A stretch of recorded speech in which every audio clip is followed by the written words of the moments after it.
আজকে আমি চিড়ে পটল করব। পটলগুলো কেটে নিয়েছি, ভিতর দিয়ে কিন্তু এপাশ ওপাশ কেটে নিতে হবে যাতে তেল নুন ঢোকে। এই যে দেখাতে পাচ্ছি না আমি এক হাতে, আমার হাতে ব্যথা।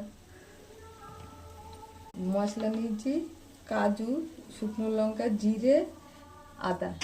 নিরামিষ করব। এই যে চিড়েটা ভেজে নেব। চিড়েগুলো তেলে ভেজে রেখেছি, এবার পটলগুলো ভেজে নেব। ভেজে তুলে নেব।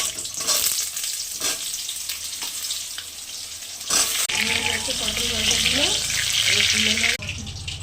পটল ভাজার তেলে দুটো শুকনো লঙ্কা দিলাম, একটু কালো জিরে দিলাম, একটু তেজপাতা দিলাম,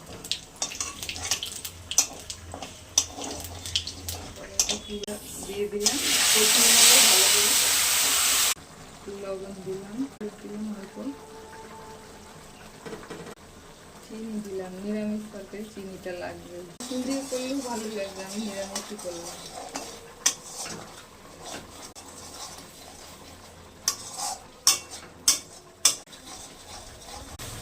মশলা কষানো হয়ে গেছে, ভেজে রাখা পটলগুলো দিয়ে দিলাম।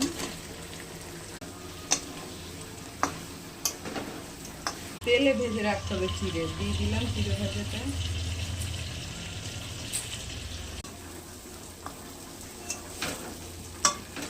হবে জলের বদলে আমি দিলাম আমুল দুধ, গরুর দুধেও হবে।